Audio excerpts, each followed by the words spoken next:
नमस्कार, यो हो न्यूज या टुडे। म शान्ति गिरी। फेरि अर्को मनसुनको लहरले चिसो बढिरहेको छ। तराईमा शीत लहरको आतंक छ भने पहाडमा हिमपातको आतंक। शीत लहर र हिमपात अस्वाभाविक नहोस् यस्तै आशा गरेर बसेका छन् तराई र पहाडका जनता, किनभने सरकारी स्तरमा शीत लहर र अत्यधिक हिमपातबाट जोगिने कुनै तयारी देखिँदैन। चिसो बढ्दै गए पनि देशमा राजनीतिको माहौल भने तातेको तातै छ। दलहरूको महाधिवेशनको गर्मीपछि अहिले राष्ट्रिय सभाको चुनावको गर्मी छाएको छ। महाधिवेशनबाट निर्विरोध अध्यक्ष छानेको नेकपा माओवादी केन्द्रले अहिलेसम्म पदाधिकारी छान्न सकेको छैन। पदाधिकारी छान्न बस्नुपर्ने केन्द्रीय समितिको बैठक ओमिक्रोनको बहानामा सारिएको छ। उता प्रतिपक्षमा रहेको नेकपा एमाले जिल्ला अधिवेशनमा छ।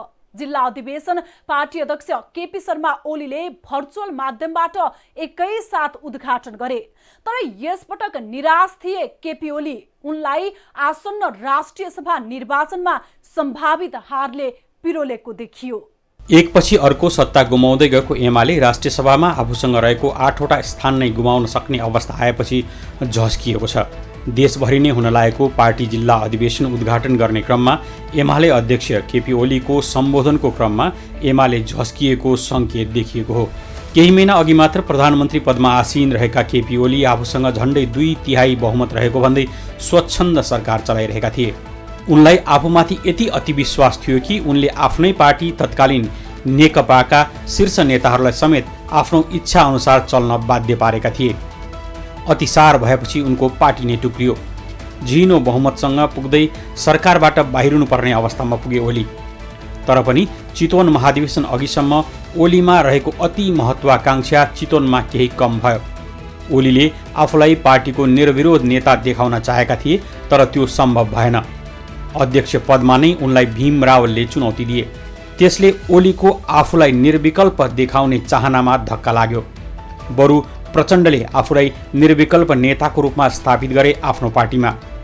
पार्टीमा प्रचण्ड जस्तो विकल्पहीन देखिन नसकेको, देशको अनि प्रदेशको सत्ताहरू गुमाउँदै गएको, पार्टी चोइटिँदा कतिपय स्थानीय तहको सत्ता पनि गुमेको अनि अहिले राष्ट्रिय सभामा रहेका 8 सिट पनि गुमाउनु पर्ने अवस्था आएकोले अहिले ओली झस्किएका देखिन्छन्। जिल्ला अधिवेशनहरूलाई सम्बोधन गर्ने क्रममा ओलीले राष्ट्रिय सभामा सिट गुमाउनु पर्ने अवस्था स्वीकार गरेका छन्। अहिले पनि हामी एक्लै अरू पार्टीभन्दा मजबुत छौँ, एक्लै अरूभन्दा माथि छौँ। तर यसमा 50% चाहिने जुन अवस्था हो त्यसमा सम्पूर्ण शक्तिहरू मिलेर यति बेला हिजोको जनमत र हिजोको परिस्थितिको दुरुपयोग गरेर अहिले हाम्रा निम्ति अलिकति प्रतिकूल परिणाम यस राष्ट्रिय सभा निर्वाचनबाट आउन सक्छ। म साथीहरूलाई भन्न चाहन्छु र जनसमुदायलाई पनि स्पष्ट पार्न चाहन्छु, यो आजको जनादेश होइन, आजको जनमत होइन, आजको यथार्थ होइन, हिजोको बेग्लै परिस्थितिको दुरुपयोग गरेर पैदा गरिएको अवस्था हो। त्यसकारण यसमा हाम्रो अलिकति सकारात्मक परिणाम आएन भनेर अनौठो मान्नुपर्ने कुनै आवश्यकता छैन। हारको आउन सक्ने अवस्था स्वीकार गर्दै ओलीले आफ्नो दल अझै पनि मजबुत रहेको भन्दै कार्यकर्तालाई आश्वस्त पार्ने कोसिस पनि गरेका छन्। सत्तारूढ दलहरू आफ्नो विरुद्ध गठबन्धन बनाएर लागेको ओलीको भनाइ छ। दलहरू गठबन्धन बनाएर लागे पनि आफूहरू कमजोर नरहेको उनको भनाइ छ। आफूहरू कमजोर नभएकोले आफूलाई गठबन्धनको आवश्यकता नपरेको र जो कमजोर छन् उनीहरूले गठबन्धन चाहेको भन्दै ओलीले कार्यकर्तालाई आश्वस्त पार्न खोजेका छन्। देशले नेकपा एमालेबाट धेरै ठुलो अपेक्षा गरेको छ। जनता एमाले हेरेर आशा भरोसाका साथ एमालेको विजय कहिले कसरी गराउने भनेर प्रतीक्षा गरिरहेका छन्। यस्तो स्थितिमा हामीले जनताको सेवामा जनतालाई सचेत गराउने, सङ्गठित गर्ने र अगाडि बढाउने काममा नेकपा एमालेको अग्रणी भूमिका निर्वाह गर्नुपर्दछ। अहिलेको अवस्थामा एमाले चाहेर पनि उसँग कसैले गठबन्धन गर्ने अवस्था देखिँदैन। कमल थापा अध्यक्ष हुँदा राप्रपासँग केही नजिक देखिएको एमाले अहिले लिङ्गदेन अध्यक्ष भएपछि केही टाढिएको छ। आफ्नो गठबन्धन नबन्ने अवस्था र सत्तामा रहेको गठबन्धन यथावत रहन सक्ने अवस्था एमालेलाई आफ्नो निर्वाचन असहज हुन सक्छ, जुन कुरा केपी ओलीले स्पष्ट बुझेका छन्। त्यसैले उनी सत्ता गठबन्धन भत्काउने प्रयासमा लागेका छन्। संसद अवरोध अनि एमसिसी संसदमा पेश गर्ने विषय अहिले ओलीले बार्गेनिङको विषय बनाएका छन्। उनको अनेक प्रयासपछि पनि राष्ट्रिय सभा निर्वाचनका लागि सत्ता गठबन्धन यथावत रहेपछि ओली झस्किएका हुन्। उनले निर्वाचन अघि नै हार स्वीकार गरेका छन्। ओलीले हार स्वीकार गरेको भन्दै नेकपा एकीकृत समाजवादीका अध्यक्ष माधव नेपालले समेत ओलीमाथि कटाक्ष गरेका छन्। ओलीलाई दम्बी भन्दै दम्बीले समेत हार स्वीकार गरेको भन्दै नेपाल ओलीमाथि प्रहार गर्न चुकेनन्। आज तपाईले सुन्नु भएको होला केपी ओलीको एउटा भाषण। यो भाषणमा अब राष्ट्रिय सभाको चुनावमा हाम्रो पराजय निश्चित छ भनेर स्वीकार गरेको सुन्नुभयो होइन? हार स्वीकार गरेका छन्, पराजय स्वीकार गरेका छन्। तर कसरी स्वीकार गरे होला? त्यो स्वभावले त दिँदैन, त्यो दम्भी स्वभावले त दिँदैन। त्यो स्वभाव कस्तो छ भन्दाखेरि नयाँ नेतृत्व विकास गर्नै नदिने, 77 जिल्लामा एकैचोटि जिल्ला अधिवेशनको उद्घाटन गर्ने, देशैभरि एकैचोटि। यसले के हुन्छ थाहा छ? नयाँ नेतृत्व स्थापित हुँदैन। जिल्ला जिल्लामा जिम्मा दिएको भए त्यहाँ नेतृत्व जाने थियो, सम्बोधन गर्ने थियो, कार्यकर्ता भेला गर्ने थियो, कार्यकर्तालाई परिचालित गर्ने थिए, सबैले विषयवस्तुहरू प्रस्तुत गर्ने थिए। अब एमाले र ओलीको युग सकियो भन्दै पटक पटक भनिरहने माधव नेपालले ओलीसँग अहिले पार्टीमा उनलाई देवत्वकरण गर्नेहरू मात्र रहेको दावी पनि गरेका छन्। उनले एमालेमा ओलीको वकालत गर्नेहरूलाई भजन मण्डलीको संज्ञा दिएका छन्। एकल नेतृत्व, नेताको देवत्वकरण, देवत्वकरण भनेको देउता जस्तो मान्ने, नेतालाई देउता बनाउनेलाई देवत्वकरण भनिन्छ। अनि देवत्वकरण भइसकेपछि त्यो देउताको वरिपरि पूजकहरू मात्रै बस्ने भजन मण्डली। देउताको त भजन गर्नु पर्यो नि, भजन मण्डली। त्यहाँ सिद्धान्तनिष्ठ कार्यकर्ताहरू होइनन्, आलोचनात्मक चेत भएका मानिसहरू होइनन्, विश्लेषण गर्न सक्ने खुबी भएका मानिसहरू होइनन्, ठिक र बेठिक, सही र गलत छुट्याउन सक्ने खुबी र क्षमता भएका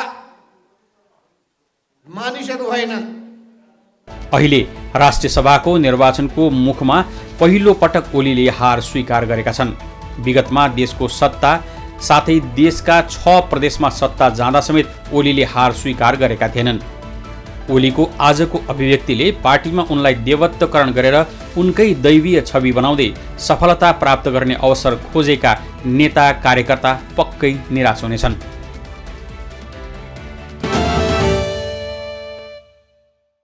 नेकपा माओवादी केन्द्र अहिले सत्तामा छ। ओमिक्रोनको आतंकलाई देखाउँदै माओवादी केन्द्रले आफ्नो केन्द्रीय समिति बैठक सारे पनि सरकारले भने त्यसतर्फ खास पहल लिएको देखिँदैन। बुस्टर खोप लगाउने घोषणा गरिरहँदा पनि कहाँ कसरी पाउने, कसले लगाउने अन्यल छ। स्वास्थ्य मन्त्री राजनीतिक टिप्पणीमा व्यस्त छन्।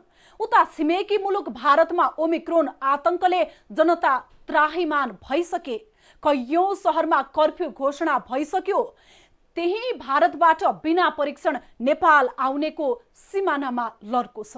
यति बेला कोरोना भाइरसको नयाँ भेरिएन्ट ओमिक्रोनको त्रास विश्वभर छ। दक्षिण अफ्रिकामा पहिलो पटक पहिचान भएको ओमिक्रोन भेरिएन्ट अहिलेसम्म नेपाल सहित कैयौं देशहरूमा फैलिसकेको छ। नेपालमा थप 24 जनामा ओमिक्रोन पुष्टि भएको छ। स्वास्थ्य तथा जनसङ्ख्या मन्त्रालयले शुक्रबार विज्ञप्ति निकालेर पुस महिनामा सङ्कलन गरिएका 1146 नमुना मध्ये 24 वटामा ओमिक्रोन संक्रमण पुष्टि भएको जानकारी गराएको छ। यी नमुना देशभरबाट सङ्कलन गरिएका हुन्। यसअघि नेपालमा 3 जनामा ओमिक्रोनको संक्रमण पुष्टि भएको थियो। यो सँगै नेपालमा ओमिक्रोन पुष्टि हुनेको संख्या 27 पुगेको छ। ओमिक्रोन भेरिएन्ट फैलिएको पाइएपछि यसका कारण हुन सक्ने बिरामीको चापलाई ध्यान दिएर स्वास्थ्य मन्त्रालयले सबै अस्पताललाई तयारी अवस्थामा रहन आग्रह गरेको छ। यस्तै मन्त्रालयले उपचारका लागि आवश्यक पर्ने अक्सिजन लगायत अरू सामग्रीको जोहो गर्न र स्वास्थ्यकर्मीलाई तयारी अवस्थामा रहन पनि निर्देशन दिएको छ। काठमाडौँका वीर निजामती वीरेन्द्र सैनिक टिचिङ प्रदेश 2 को प्रदेश जनप्रयोगशालामा यस जिन सिक्वेन्सिङ हुने व्यवस्था मिलाइएको छ। पछिल्ला केही दिनदेखि कोरोना संक्रमणको दर पनि बढिरहेको छ। विशेषतः संक्रमणबाट बच्न जनस्वास्थ्यका मापदण्डलाई पालना गर्न चिकित्सकको सुझाव छ। अब यसको विशेषतासँग सम्बन्धित हुन्छ। यसको विशेषता भनेको चाहिँ यो अलिकति फैलन सक्ने क्षमता भएको भेरिएन्टको रूपमा लिएको छ, खास गरी अघिल्लो भेरिएन्टहरू भन्दा। तसर्थ यो पक्कै पनि 24 या योभन्दा अगाडि 27 मै सीमित हुने भन्ने कुरा हुँदैन जस्तो लाग्छ मलाई। र यो अहिले जुन एउटा सङ्ख्या हामीले आज पायौँ त्यसले एउटा के सङ्केत गरेको छ भने समुदायतिर पनि यो फैलिरहेको भन्ने प्रकारको सङ्केत दिइरहेको छ। तर यति गर्दा गर्दै हामीले यो बुझ्नुपर्ने कुरा के हो भन्दाखेरि यो त्यति डेल्टा भेरिएन्टभन्दा घातक चाहिँ छैन भन्ने कुराहरू आएको छ। खास गरी यो 2 महिनाको बिचमा यसले जुन विश्वमा विभिन्न देशहरूमा एउटा प्रभाव जमाइरहेको छ, सरसर्ती हेर्दाखेरि चाहिँ त्यस्तो देखिएको छैन। तर यहाँनिर हामीले बुझ्नुपर्ने कुरा के हो भन्दाखेरि ती त्यस्ता व्यक्तिहरू अस्पतालसम्म पुग्नुपर्ने अवस्था आउनसक्छ जो चाहिँ खोप नलागेको हुनसक्छ र योभन्दा अगाडि सङ्क्रमित नभएकाहरू हुनसक्छ। तसर्थ अहिले चाहिँ मैले हेर्दाखेरि यो अब बिजुली गतिमा त फैलिन्छ नै होला यो आगामी दिनमा, किन भन्दाखेरि यसमा फेरि हाम्रो जनस्वास्थ्यको मापदण्डहरू पनि त्यति पालना गरिरहेको अवस्था छैन। तर यो भन्दै गर्दाखेरि अस्पताल जानुपर्ने अवस्था चाहिँ पहिला अघिल्लो भेरिएन्ट दोस्रो लहरमा जस्तो चाहिँ नहोला भन्ने अहिलेसम्मको अध्ययन अनुसन्धान अनुभव या जानकारीहरूबाट चाहिँ त्यस्तो खालको चाहिँ अनुमान गर्न चाहिँ सकिन्छ। यो भेरिएन्ट अत्याधिक उत्परिवर्तित भएको भनिए पनि खोपको प्रभावकारिता हुने वा नहुने बारे वैज्ञानिकहरू अझैसम्म स्पष्ट भइसकेका छैनन्। विश्व स्वास्थ्य संगठनका वैज्ञानिकहरूले यसबाट नआत्तिन तर सचेत रहन आग्रह गरेका छन्। विश्वका धेरै देशहरूले दक्षिण अफ्रिका सहित ओमिक्रोन भेटिएका देशहरूमा यात्रा प्रतिबन्ध लगाएका छन्। नेपालले पनि दक्षिण अफ्रिका लगायत केही मुलुकबाट नेपाल आउन रोक लगाएको छ। नेपालमा 35%ले एक मात्रा र 28%ले पूर्ण मात्रा खोप लगाएका छन्। कोरोना भाइरसको नयाँ भेरिएन्ट ओमिक्रोन विश्वका विभिन्न देशमा पुष्टि भइसकेको छ। दर्जनौं देशमा कोरोना भाइरसको यो नयाँ भेरिएन्ट फैलिसकेको छ। तीमध्ये धेरै देशले यात्रामा प्रतिबन्ध लागू वा कडाई गर्दै यसको सम्भावित प्रकोपबाट सुरक्षित रहने प्रयास थालेका छन्। संयुक्त राज्य अमेरिका विश्वमा पीसीआर परीक्षण गरिने देशहरूमा अग्रपंक्तिमा आउँछ। त्यसपछि युके, रुस, जर्मनी, इटाली र दक्षिण कोरियामा धेरै मात्रामा पीसीआर परीक्षण हुन्छ। ओमिक्रोनको आशंका गरिएको र नतिजामा कोरोना भाइरस संक्रमण पुष्टि भएको पीसीआर परीक्षणको स्वाब जिन सिक्वेन्सिङ भनिने पूर्ण आनुवांशिक विश्लेषणका लागि प्रयोगशालामा पठाइछ। यसरी गरिएको परीक्षणले केही मानिसहरू वास्तवमै यो नयाँ भेरिएन्टबाट संक्रमित रहेको पुष्टि गरेको छ। यसमा अब खास त्यति दुविधा नलियो भने यो फैलिने त अब यो क्रममा रहेछ र फैलिन्छ पनि। तर यदि भन्दै गर्दाखेरि चाहिँ अहिले तत्काल हामीले गर्नुपर्ने भनेको चाहिँ जनस्वास्थ्यको मापदण्ड तर यो भन्दै गर्दाखेरि चाहिँ हाम्रो अर्को टार्गेट भनेको चाहिँ हामीले अस्पताल भर्ना हुने जुन सम्भावना हामीले व्यक्त गर्दैछौँ ती व्यक्ति जस्ता जसले खोप लगाउन पाउनु भएको छैन त्यहाँसम्म चाहिँ हामीले खोपको जुन एउटा निरन्तरता छ उनीहरूको पहुँचसम्म चाहिँ हामीले पुर्याउनै पर्ने हुन्छ ताकि हामीले मानवीय क्षतिहरू बेहोर्न नपरोस् अथवा अस्पताल भर्ना भएर जुन अस्पतालमा जुन तनावग्रस्त थियो दोस्रो लहरमा त्यस्तो अवस्था नआओस्। यो कुराहरू चाहिँ हामीले बढी मध्यनजर गर्नुपर्छ भन्ने लाग्छ।